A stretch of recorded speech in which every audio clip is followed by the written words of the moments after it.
This episode of the Moms Network is brought to you by Basko Dermatology, your skincare experts.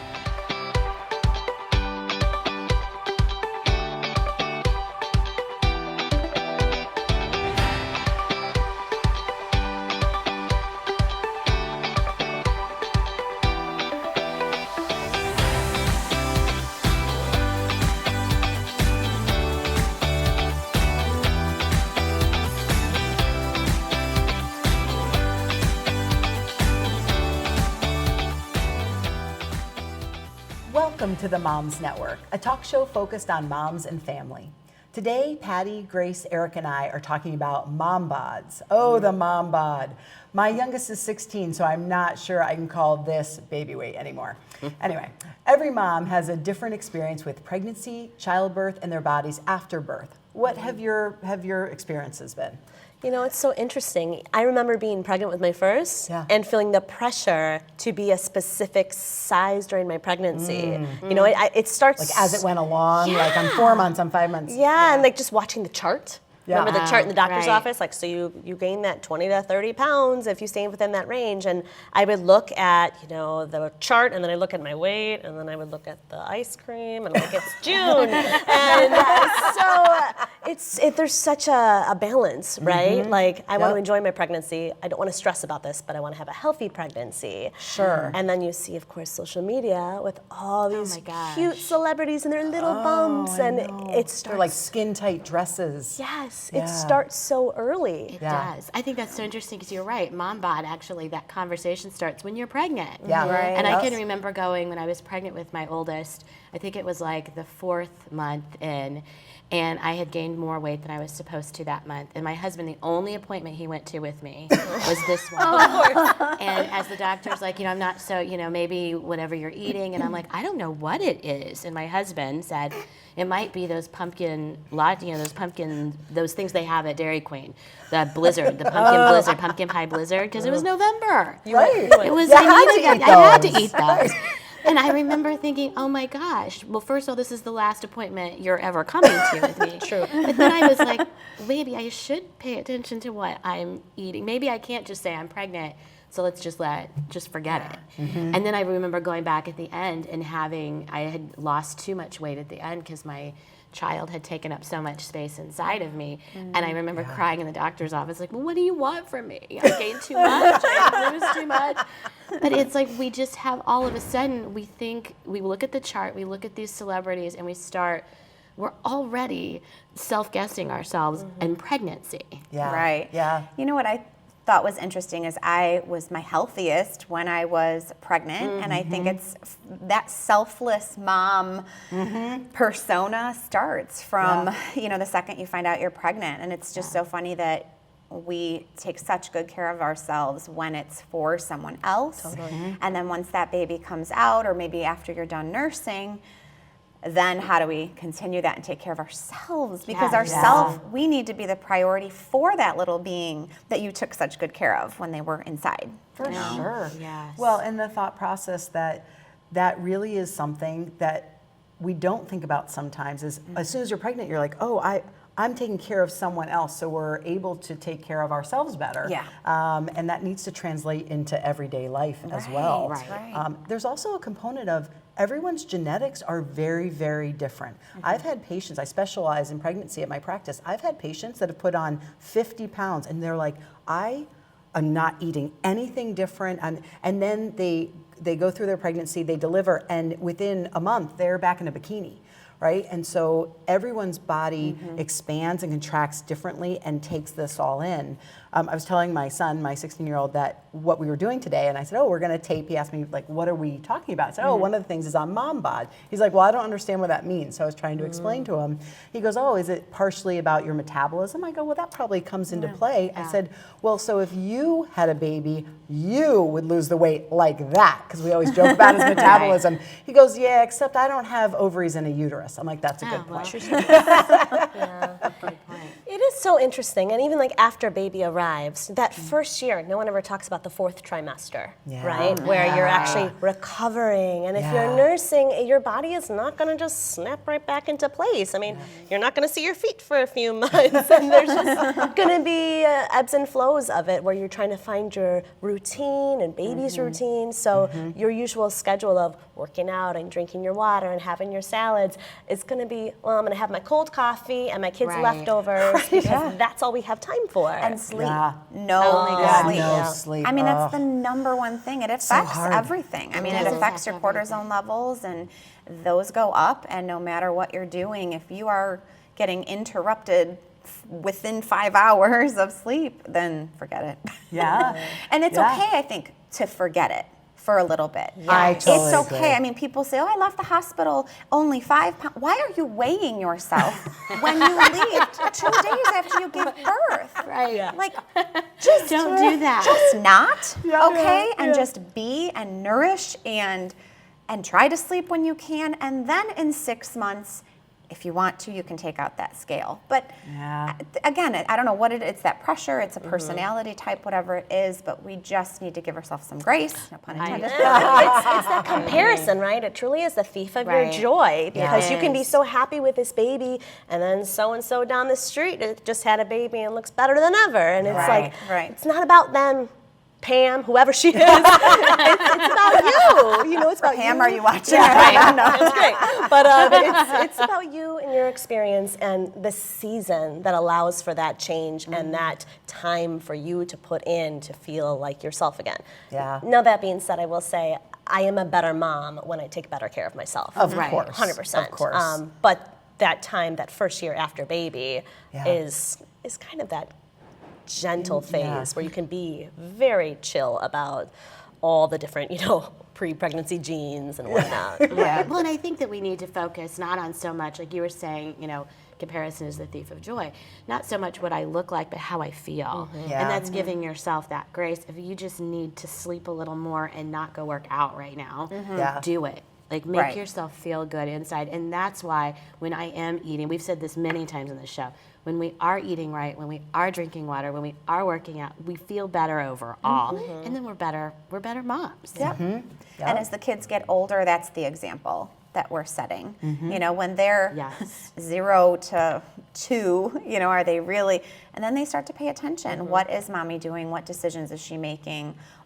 Making sure that you're not saying any negative self-talk, that you're making decisions and that they're aware of them, that you're making working out a priority or water, whatever it is, without ever comparing, or because they will absolutely take those traits on themselves then, as they get older. If mom talks about herself that way, then maybe I need to view myself the same way and worry about those same things. Right. Yeah. And I feel like we're just learning what that can do to a child. I think back in the 80s when I was little and my mom was constantly on a diet. Whatever the new fad diet was, the grapefruit, the whatever. And now I'm so conscious of what I say around my kids. Absolutely. We don't say the F word, we don't say fat. We don't say, unless we're pH fat.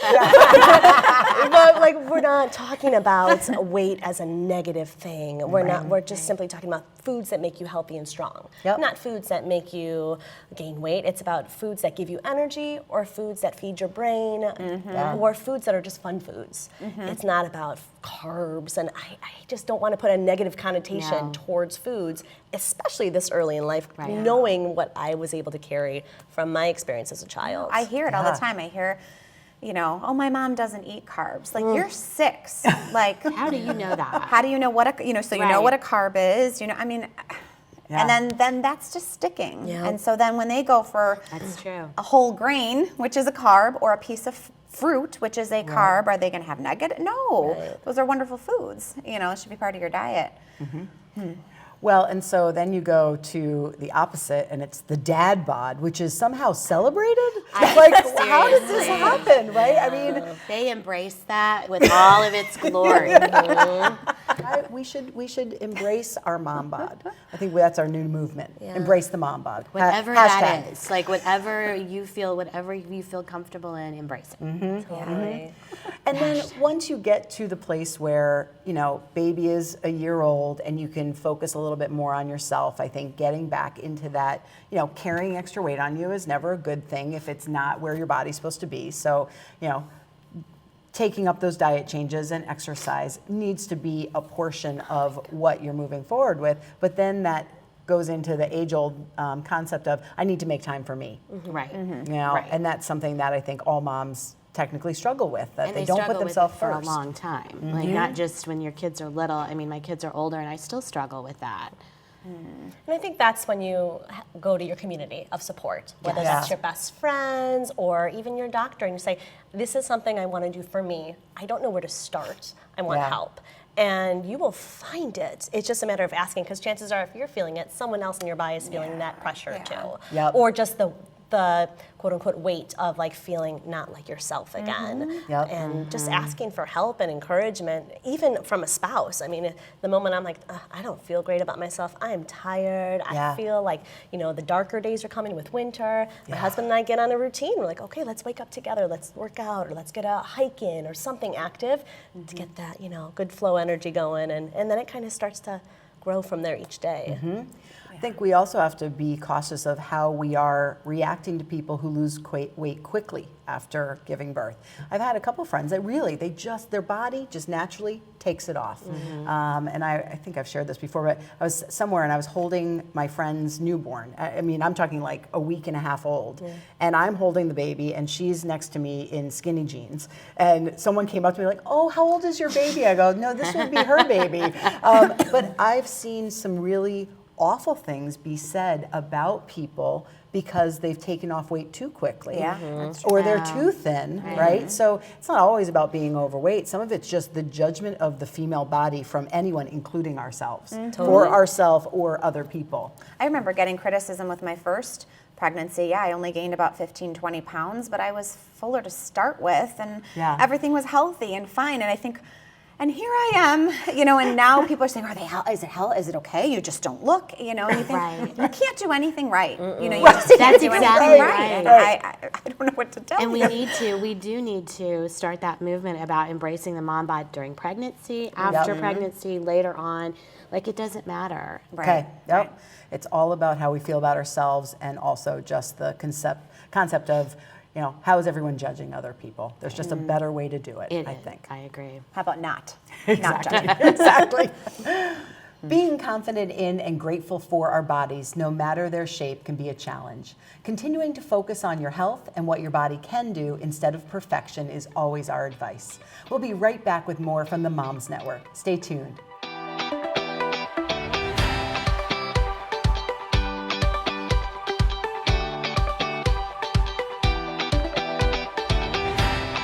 This episode of the Moms Network is brought to you by Basko Dermatology, your skincare experts.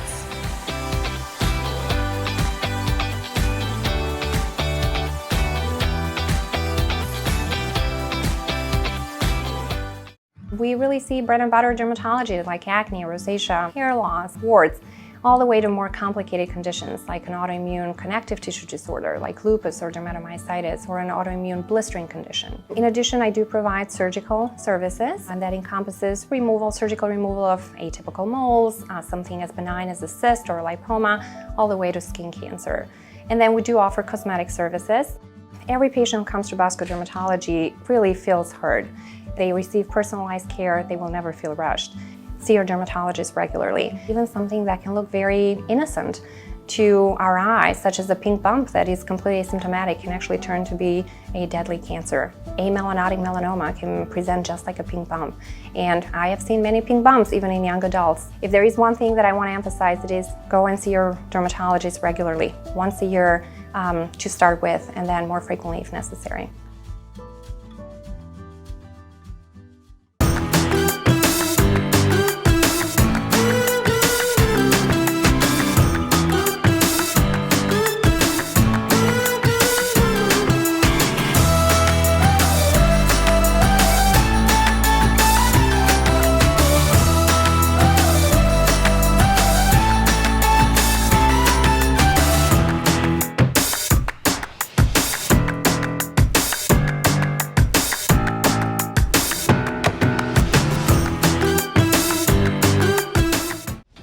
This episode of the Moms Network is brought to you by Basko Dermatology, your skincare experts.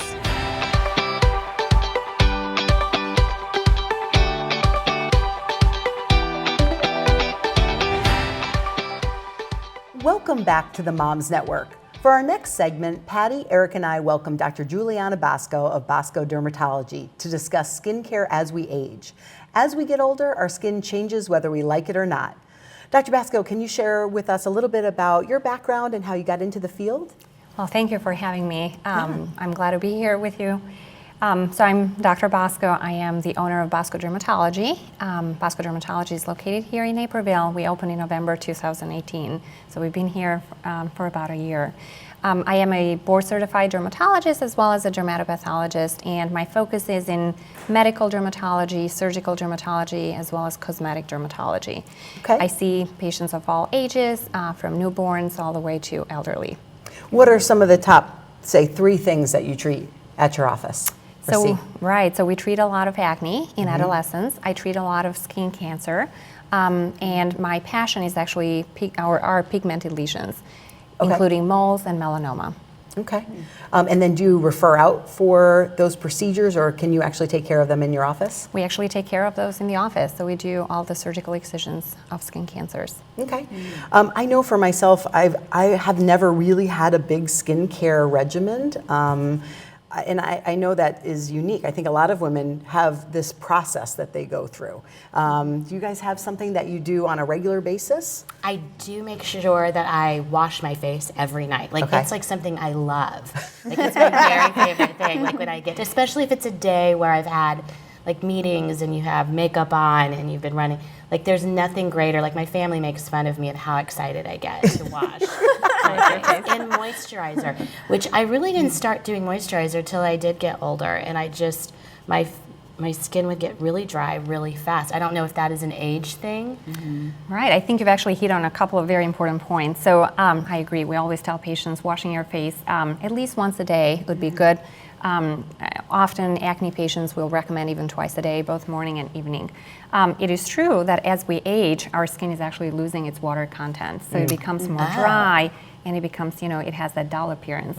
The reason why is because we're losing hyaluronic acid. So that's one of the main sort of building blocks in our skin. That's the main hydrator we have. Hyaluronic acid also gives us volume, but it's hydrophilic. It actually attracts water, so it keeps that water in our skin. As we age, we're losing the hyaluronic acid, so our skin does get dry. So it is very important, right, to use a moisturizer. It is aging. I knew it. I wish someone would have told me when I was younger to start taking care of your skin. I think that's the biggest thing is I just, the last couple years, finally have started. And, I had acne my whole life. And now that I have a regimen, oh my goodness, it actually works, when you're using something and you're taking. And I always say kind of a tip, I always wash my face when I know at the end of the evening that I'm not going out anymore. Sometimes that might be 6 p.m. because I'm not going to do it after I put the kids to bed when it's 9:30. And that's what you hear all the time is I'm too tired at that. It's 2 minutes. Right. It's your face. Right. And then just do it so that it's over with, and we deserve that. I think we go to the gym, we try to eat healthy, and yet we want to use the same bar of soap we wash everything else with. As our face. No, have a different. Just treat your skin and your face a little differently. Is the skin on our face very different than other parts of our body? Or is it That's kind actually, of universal? Yeah, so that's actually a great question. Yeah. So what I can tell you is that skin is the same, right, everywhere. However, what you're actually your question is sort of making me think of something very important. When we talk about aging of the skin, there's sort of 2 different processes. There's the intrinsic aging and there's that extrinsic aging. The intrinsic aging is sort of determined by your biologic makeup, right? Yeah. And it happens at a rate that's genetically determined, but it happens throughout your skin. However, we do see a difference, right, between skin that is exposed to sun versus skin that is not exposed to sun. And the reason why is because on top of that intrinsic aging, we also have the extrinsic aging, which is basically practically photoaging. And what photoaging does is that it accelerates that aging process. It also it almost accentuates those aging features. So that's why when you compare, photo exposed areas versus, or skin on photo exposed areas versus, skin that has been protected from the sun, you actually see a difference. Even though that intrinsic aging is happening at the same rate throughout the body, you still see that difference. And the reason why is because now you have the photoaging, you have the effect of ultraviolet light that has, expedited that aging process. And the face just happens to be one of the things that is available to the sun anywhere. A lot of the times we're covered up other places. Right. And that's why we see aging a little bit more on the face as opposed to other areas that are protected. Now, I've heard, is this true that sun exposure or sun damage that took place, let's say in your teens and 20s, sometimes doesn't show up then until 10 years later. So you're great, you think you're fine, and then all of a sudden you're 35, and where did all this come from, right? Correct. That's exactly right. And the reason why, right, so it is more of a cumulative effect. Now so if you have an intense sun exposure, like a blistering sunburn, yes, you're going to see the effect of that maybe a little bit earlier, a little bit sooner. However, if you just have chronic sun exposure right over the years, you may not see the effects of that until later on in life, whether it be it from a skin cancer point of view. That's why we see a lot of patients who come in to our office and they say, I'm not being exposed to sun. I'm protecting, I avoid the sun. Why am I still getting skin cancers? Well, the reason why is because this is a cumulative, effect. And that's why now we're telling parents, start putting that sunscreen on your kids, early on. And kids hate putting sunscreen on. I mean, it's like one of the top 5 things that I don't like as being a mom is putting sunscreen on my kids. Because it takes a lot of time, it's expensive, it just, and they're like, now they're older, they can put it on themselves. But when I was younger, I grew up at a pool, swimming and diving, and we had the zinc oxide stuff where, it came in like a little tube and you put it on, and then it was really cool when it came out like pink and purple, different colors. And that stayed on all day, so I'm really appreciative that's, even though I was out in the sun so much, I don't know that I did everything on my whole body, but at least for that part of my face, I was really protected. So would you say sun protection and hydration probably, I mean, what would you tell people to do? So some of the most, to stop the process. Right. So since we're talking about the skincare products, right? So I always tell patients there's 3 main products that you always want to put on your skin. The first one is a moisturizer, right? Or a hydrator. A moisturizer basically is just preventing the skin from getting dry. A hydrator is slightly different in the sense that it actually stimulates your body to synthesize that hyaluronic acid or to attract water and keep that water in the skin. So using either a hydrator or a moisturizer, that's definitely important. The second thing is using actually a retinoid. And retinoids are these products that have been scientifically proven to actually stimulate your body or your skin to synthesize collagen. It helps with volume, and it actually, if you have collagen, you're not going to have as many wrinkles. But over time, not only are we losing the ability to synthesize that collagen, but also we're degrading the collagen, right? So we're not making any more collagen, yet we're losing the one that we have. Right. That sounds horrible. So it's not good. So the retinoids, they're actually scientifically proven to prevent the degradation of collagen as well as stimulate more synthesis of collagen. So applying a topical retinoid at night, it's a must.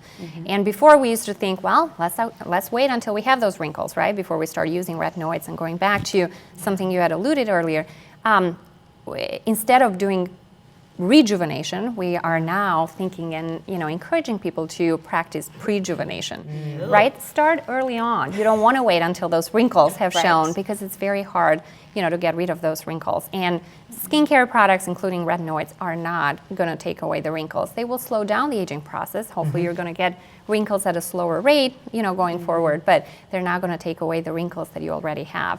So a retinoid is good, and then sunscreen. So it is very important to apply sunscreen. We normally recommend SPF 30 to 50 and then reapplying every couple of hours, especially when it's sunny outside, especially during the summer months. However, I always tell my patients it's very important to apply sunscreen regardless of the time of the year, whether it's winter or summer, whether it's sunny outside or not. There's definitely UV rays that are reaching the earth, so you always need to put sunscreen. So just to recap, there's 3 main products to be used on a daily basis: a moisturizer, a topical retinoid, and sunscreen. Now, there's moisturizers with sunscreen.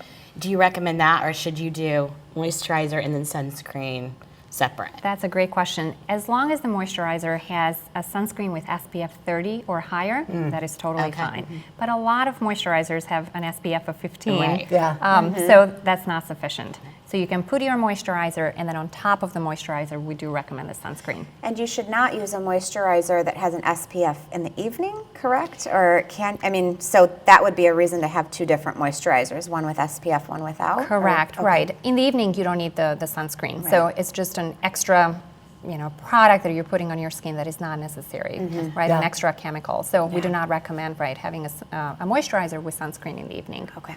So we're talking a lot about what we're putting on our skin. What about what we're putting in our bodies? I know that when I'm drinking all the water and I'm eating all the good vegetables and I've cleaned up my diet as far as not eating a lot of sugar, Right. my skin feels better, it feels glowier. Right. And Right. so can you speak to that? Because we talk so Right. much about the products we want to put Correct. in, but there's also a way we can Right. help Right. ourselves with Right. what we're putting in our body. I completely agree. So lifestyle is very important. We always say eat a balanced, healthy diet. And especially when it comes to skin, a diet that is rich in antioxidants is the best diet.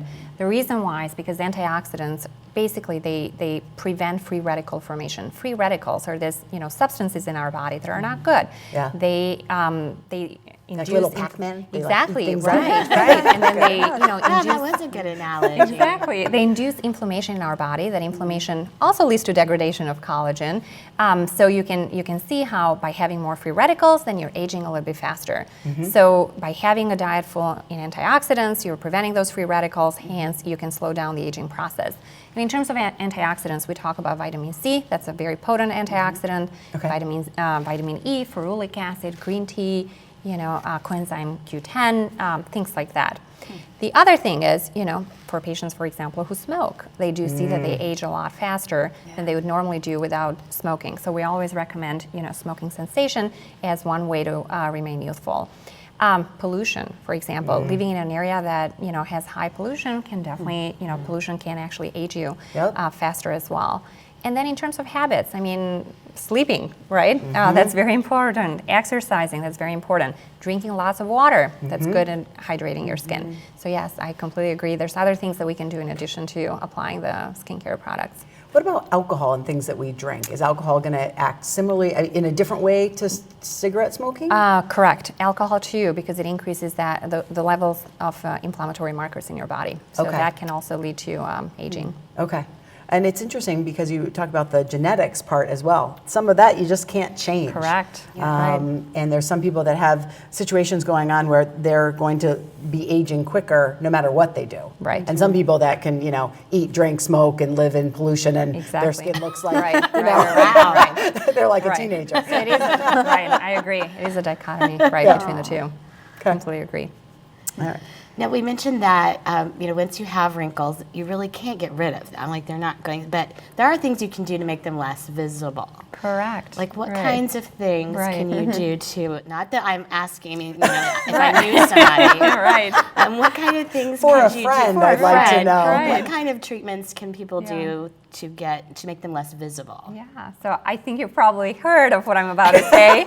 Maybe. So normally, if you do have wrinkles and we want to get rid of those wrinkles temporarily, not permanently, we can inject Botox. So Botox is a neurotoxin. It basically acts at that what we call neuromuscular junction, where the muscle meets the nerve. And what it does is that it prevents that muscle from contracting. So the reason why we get a lot of wrinkles when we do facial expressions, such as when we smile, we get the crow's feet, or when we raise our eyebrows, we get the forehead lines. The reason that is because that muscle is contracting. So Botox is preventing that contraction of the muscle so that you can still do all those facial expressions, but you will not see the lines. One of the misconceptions that I hear from patients is that they think that by doing Botox, it's going to take away all the wrinkles, even the wrinkles at rest. If those wrinkles are there without you doing any facial expressions, then Botox might, soften them a little bit, will make them a little bit less prominent, but it's not going to make them go away completely. Yeah. Oh, I didn't know But that. it does work on the dynamic wrinkles, not the wrinkles at rest. That too, it's only temporary. It lasts about 3 to 4 months, so you sort of have to keep up with it. After 3 to 4 months, things go back to where they were originally. But they don't get worse. They do not get worse, correct. Okay. Well, thank you for that information, and I know it's so important to set patients' expectations as to what the results are going to get, and some of they may not. That's correct, So. I agree. Taking care of your skin is part of your health care that should not be overlooked, especially as we age. Thank you, Dr. Basco, for joining us today to share some of your tips for keeping that youthful glow. We appreciate you tuning in to the Moms Network. Remember, you are always invited.